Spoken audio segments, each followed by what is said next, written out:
ಹೆಸರು ಶಿಲ್ಪಾ ಹೆಗ್ಡೆ. ನಾನು ಶಿರ್ಸಿಯವಳು. ನನಗೆ ಮೊದಲು ಭಾಳ ಅಂದರೆ ಭಾಳ ಮೈಕೈ ಫುಲ್ ಎಲ್ಲೆಲ್ಲಿ ಜಾಯಿಂಟ್ಸ್ ಇದೆಯೋ ಫುಲ್ ಸ್ವೆಲ್ಲಿಂಗ್ ಬಂದು ತುಂಬ ನೋವು. ಈವನ್ ಹೆಜ್ಜೆ ಸಹಿತ ನಾನು ಮುಂದೆ ಹಾಕ್ಲಿಕ್ಕೆ ಆಗ್ತಿರ್ಲಿಲ್ಲ. ಸುಮಾರು ಎಲ್ಲ ಬದಿಗೂ ನಾವು ಟ್ರೀಟ್ಮೆಂಟ್ ಮಾಡಿದ್ವಿ.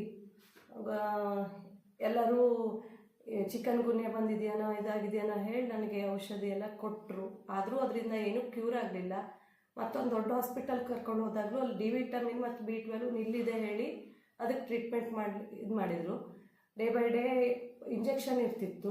ಎಷ್ಟು ತೊಗೊಂಡು ಮಾಡಿದ್ರು 1 ತಿಂಗಳುಗಟ್ಟಲೆ ಆದರೂ ಅದರಿಂದ ಏನೂ ಕ್ಯೂರ್ ಆಗಲಿಲ್ಲ. ಒಂದು ಹೆಜ್ಜೆ ಸಹಿತ ನನ್ನ ಹತ್ರ ಮುಂದೆ ಮಾಡ್ಲಿಕ್ಕೆ ಆಗ್ತಿದ್ದಿಲ್ಲ. ಜಸ್ಟ್ ಯಾರಾದರೂ ಮಾತಾಡಿಸಿದ್ರು ನಾನು ಜಸ್ಟ್ ಕಣ್ಣಷ್ಟೇ ಅಚ್ಚೆಗಿಚ್ಚೆ ಮೂಮೆಂಟ್ ಮಾಡ್ತಿದ್ದೆ.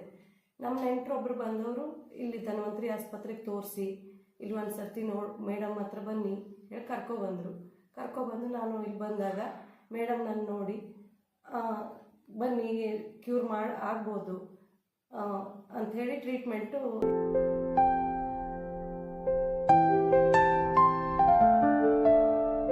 ಎರಡೇ ದಿವಸಕ್ಕೆ ನನಗೆ ರಿಸಲ್ಟ್. ಅಂದರೆ ನಂದು ಇವನ್ ಕೈ ಜಸ್ಟ್ ಹೀಗೆ ಹಾಯ್ ಬಾಯ್ ಅಥವಾ ನೀರು ಕುಡಿಲಿಕ್ಕೂ ನನಗೆ ಹೀಗೆ ಮೂಮೆಂಟ್ ಆಗ್ತಿದ್ದಿಲ್ಲ. ಅದು ಸಹಿತ ನನಗೆ ಇದೆಲ್ಲ ಇದು ಮಾಡಿದಾಗ ಕಡಿಮೆ ಆಯಿತು.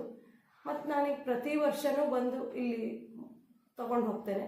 ಆವಾಗಿನ ಇದಕ್ಕಿಂತ ನಾನೀಗ ಬಸ್ ಹತ್ತೋದು ಬೈಕ್ ಹತ್ತೋದು ಯಾವುದನ್ನು ನನಗೆ ಬೈಕ್ ಬಿಟ್ಟು ನನಗೆ ಒಂದು ಹೆಜ್ಜೆ ಜಸ್ಟ್ ಹೀಗಿಡ್ಲಿಕ್ಕೆ ಆಗ್ತಿದ್ದಿಲ್ಲ. ಅದು ಸಹಿತ ಈಗ ಎಲ್ಲದು ಇದು ಮಾಡ್ಕೊಳ್ಳಿಕ್ಕಾಗ್ತದೆ.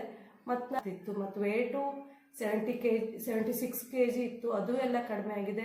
ಆಯುರ್ವೇದಿಕ್ ನನಗೆ ಒಳ್ಳೆಯ ರಿಸಲ್ಟ್ ಕೊಟ್ಟಿದೆ.